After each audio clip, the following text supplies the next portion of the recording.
the Best Bet Gauntlet, reminding folks of where we're at this year in the Best Bet Gauntlet, the rules of which we fail to explain sometimes. Here's the Best Bet Gauntlet, guys. JT and I go back and forth. We draft our 5 favorite sides of the NFL week. 5 each, so 10 in total. Our records are something that we're very proud of. This season, we are both above 500 now. I'm at 23, 21, and 1. Coming back from a slow start, working my way back up into the plus territory. JT still hot as ever to start this year. 27, 16, and 2 as a show, which is what really matters here. We are 50, 37, and 3 on the year, 57.5% in 2023. They say you can quit your job if you're betting at 55%. That's the pro bettors number. We've been north of 55% all year long. The money keeps pouring in, and we would love for you to bet along with us. Real quick, you have the first pick. I do have the first pick, unfortunately, and I just want to say that I personally feel like I've been violated by the NFL these past couple of weeks. Is that so? Yes, I've had tremendous bad beats the past 2 weeks. Happens to the best of us. I hate that for you. Having Nelson Aguilar absolutely sell on one of my picks to last week. Having Mike McCarthy just absolutely not know how to run an offense. And the Dallas Cowboys just not being able to put the Philadelphia Eagles away. And then also the Houston Texans failing to cover because their kicker got hurt. Real quick, if I can just tell you about how unlucky that Texans bet was. Okay. Teams with 5+ passing touchdowns going into last week were 102 and 13 straight up, 93, 16, and 6 against the spread over the last 20 years. That's an 85% cover rate. And CJ Stroud, you, my friend, were the 15%. I was Congratulations. the 15% because Kaimi Fairbairn cannot kick. All right. Well, however, it's new week, fresh week. Dawn, it's all behind us. It's yes. New dawn. It's a new day. So with that, what is your first pick at the Week 10 Best Bet Gauntlet? Yeah, my first pick this week is going to be Minnesota. I'm riding with Joshua Dobbs +3. The Pasternak. Versus the New Orleans Saints. And this is a pretty easy one. I think this is maybe my best bet. In games where Derek Carr is a favorite or a small underdog, his teams have struggled as a favorite or underdog of 3 or less. He is 36, 50, and 3 against the spread, paired with his coach, Dennis Allen. That's a 1 game away from the inverse of our record on the Best Bet Gauntlet. Yeah, right? Right. Yeah, it's terrible. It's horrible. In tandem with that, Dennis Allen coach teams are just 3, 14, and 2 against the spread, coming off a straight 3 and 14. Win. Yes, they do not continue the momentum after getting a straight up win. By the way, they did get a straight up win last week against a Tyson Bagent led Bears team that still a teabag team who we're about to see again, by the way, yes, in prime time. God help us. Tyson Bagent outgained the Saints last week. I know. The Bears outgained the Saints last week, and the Saints were still able to somehow win that game because fraudulent I think team. Tyson Bagent threw like 4 interceptions or something. There were 3 or 4 turnovers in that game. I'm just interested more in seeing this Joshua Dobbs team now that they have a week where Josh Dobbs can actually learn the plays. How about that? His teammates' names. Be able to produce a little bit more, and getting them as home underdogs this week is one of my favorites. So I'm going to take them +3. I'm never going to complain about a home dog. I understand that. My first pick of the Week 10 Best Bet Gauntlet. I'm taking the Motor City Kitties and Motor City Dan at the Los Angeles Chargers -2.5. This was one of those numbers that I locked down earlier in the week. And if you waited until now, you probably missed out on the best of the number. They're on the road, technically, in LA. That Chargers home field advantage doesn't exist. We know this, right? So I'm not worried about that. This is not a real home game. This is a very, very public side this week. I'm with the public on this one. Throughout the year, we've been going with the Sharps or Dumb vibes picks. This is a little bit of a vibes pick for me, but not really, because if you look at these teams, you look at who they've beat. Detroit is up there with the class of the NFC. They're currently second in the NFC. They have handled their business and have been very profitable against the spread this year. The Chargers are the team that this is less a bet on the Lions and more a bet against the Chargers. The last 2 games we've seen of them have both been in prime time. You always have to be wary of that. Primetime winners are always overinflated in the market. Convinced a lot of eyeballs across the nation, across the world, that they're a good team. Not buying it, man. I'm calling their bluff. I think that they're a very mid team. I think that Detroit is a very good team. I think Detroit wins this game by a touchdown. I really have maybe I'm wrong. Maybe this is a trap spot for Detroit. If so, I'm walking into it. I'm running into it. I think Detroit is winning this game handily. I love this pick. Give me Detroit -2.5. Yeah, with my second pick here, we talked about it earlier. I'm taking the Titans this week, +1 going into Raymond James Stadium, just because, even because of their away game woes, I still think this is a really good spot for them. First of all, just reiterate the stat that we said earlier. Run it back. On the second leg of a road game or a road trip into Florida, if you play one of the Florida teams, which is the Bucks, the Jaguars, and the Dolphins, the team that is on that road There you trip go. Yep. is 95, 51, and 5 against the 95, spread. 51, and 5 ATS. I'm blind betting that just because of the You voodoo that is Florida. You got it. I think that is a really good spot here for them. Also, just Mike Vrabel reiterating once again how good he is as an underdog. When Vrabel is a dog of 3 or less, he is 21-17 straight up, as well as 17-2 against the spread. He's currently 4-2 against the spread in that spot this season.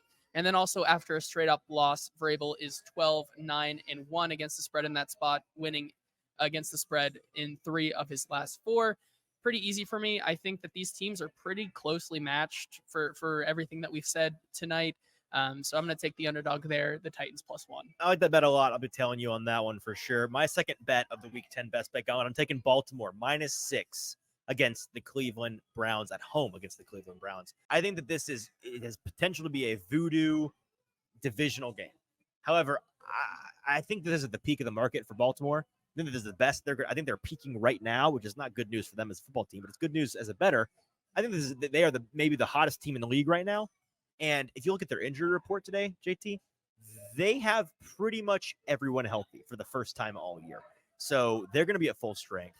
Cleveland has a lot of injury concerns, especially on the offensive line right now, I believe.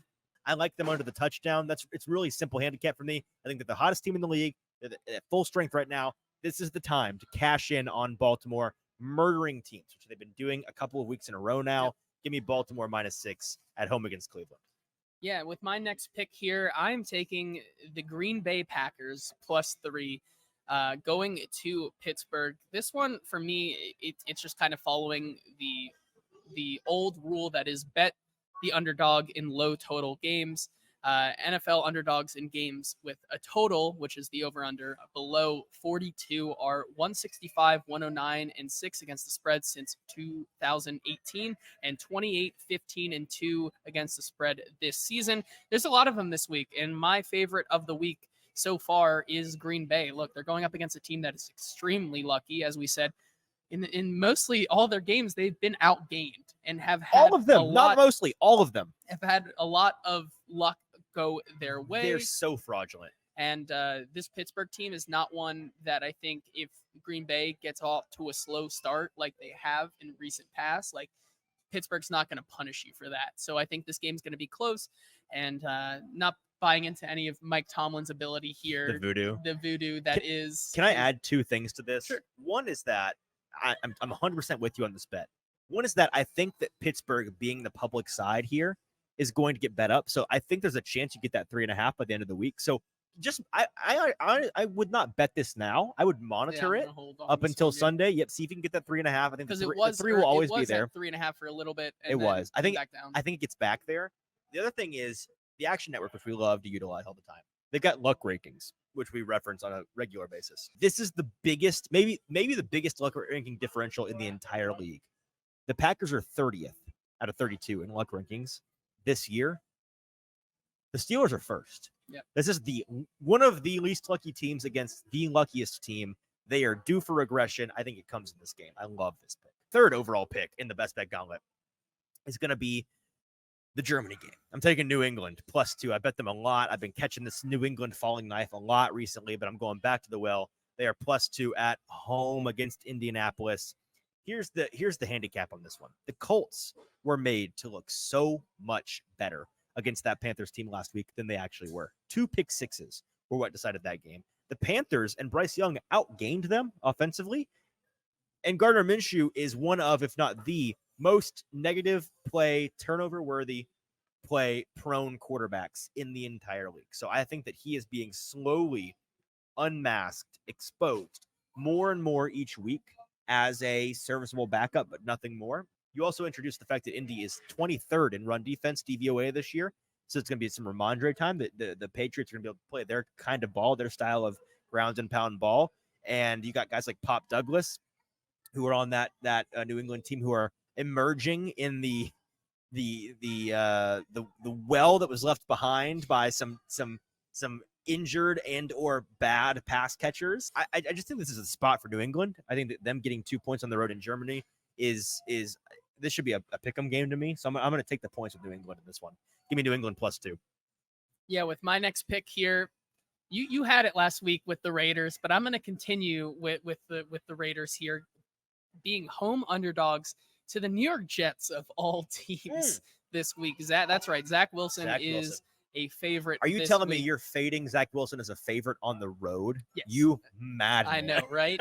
Here's a stat that I find very interesting here. Okay. Teams that allow 7 or more sacks in their previous game are 89, 115, and 5 against the spread in the last 20 years. That's a 43.6% rate there. And also, I think this passing attack is due for some positive regression. We've seen the last couple of weeks that Jacoby Myers and Devontae Adams just have not had things go their way in the past couple of weeks. So I expect with another week under his belt, Aiden O'Connell gets better. This Jets team, they barely won a game against the New York Giants where Tommy DeVito had -9 passing yards. Well, JT, this is a direct comparison, right? The Jets won in overtime against the Giants, yes, against Tommy DeVito. The Raiders in the following week won 30-6. They did. They absolutely pounded the Giants. So this one really stuck out to me as I think Raiders at home, Zach Wilson and this team are going to once again not be able to put it together. You saw earlier this week, his coach, Robert Saleh, doesn't exactly have faith in him because he just does not have an answer for why he is still playing quarterback. But I like the Raiders this week as the underdogs at home. All right, let's pick up the pace and get out of here. I think that people are tired of us, JT. Let's get these last 3 picks out of the way. This is easily the biggest spread taken on the Best Bet Gauntlet in the history of the show. I'm taking Dallas -16.5. I agree. Against the Giants. I'd take it at 17 even. Here's the very simple handicap on this one for you, okay? Tommy DeVito. The Giants with Tyrod Taylor, a much better quarterback, against an above-average defense in Buffalo, was catching 14 points just 2 weeks ago. Now they're catching 16.5 with Tommy DeVito against a top 5 defense, top 3 defense even, in the Cowboys, and an offense that's on fire. Reminder, when these two teams met earlier in the season, they lost. The Giants lost 38-0 at home to Dallas. Dallas's offensive line, fully healthy now. They weren't the first matchup. Here's a number for you that's crazy. Dak, favored by 6 or more points in his career. 27-11 ATS, 71%. Like I said last week when I was right about the Cowboys handicap and you were wrong, the Cowboys, all they do is murder bad teams. This is the bad team right now. They're going to murder this bad team. Give me Dallas -16.5 at home against the G-Men. And then finally, here we go. We are once again going head-to-head this week. Third week in a row, I believe. Third week in a row. So. I'm taking Houston at that line that we grabbed earlier this week, +6.5. I wasn't going to initially take it. However, in light of recent news, yep. T. Higgins looking not likely to go. Jamar Chase also banged up as well. This is a spot where I think that this C.J. Stroud-led offense, which also is banged up, but I think C.J. Stroud has just been on fire, and I think he continues to be so. They go up against the Bengals secondary, which has some nice pieces. Cam Taylor-Britt is playing very well. Mike Hilton is playing very well. But outside of that, their safeties have been less than desirable after losing Jesse Bates last year. Fair. Cincinnati, we saw this one as well with the Seattle game with that spread. This Bengals team plays down to their competition at home sometimes. I'm expecting the same result here, especially with how good CJ Stroud has been. So I'm going to take Houston +6.5. So I'm taking Cincy -6 in this game. And it's because I think that this is the litmus test for Houston. This is the heat check for them. And I'm just fading the noise a little bit. I love what CJ's done. I love what this team has done. But this is the game where they try to go from, we're the scrappy, fun team that's dangerous on any given Sunday, to we're a real competitor. That's what this game is. And Cincinnati is hitting their stride right now. They're at home against this Houston team coming off of a massive massive, exciting win. I just think that this is a mismatch for them, and it's going to temper our expectations, bring them back down to where they should be on this Texans team. Young, frisky, fun. I think they're still a year away, so I'm willing to lay under the touchdown for Cincinnati -6 in this one. So that is our best bet gauntlet for Week 10. To recap, JT taking Minnesota +3 at home against New Orleans. Tennessee +1 on the road at Tampa Bay. Green Bay +3 on the road at Pittsburgh. Vegas +1 at home against the the Jets, and Houston +6.5 at the Cincinnati Bengals. I'm taking Detroit -2.5 at the Chargers. Baltimore -6 at home against Cleveland. New England +2 in Germany against Indianapolis. Dallas -16.5 at home against the Giants, and Cincinnati -6 against Houston. And that is our best bet gauntlet for the week.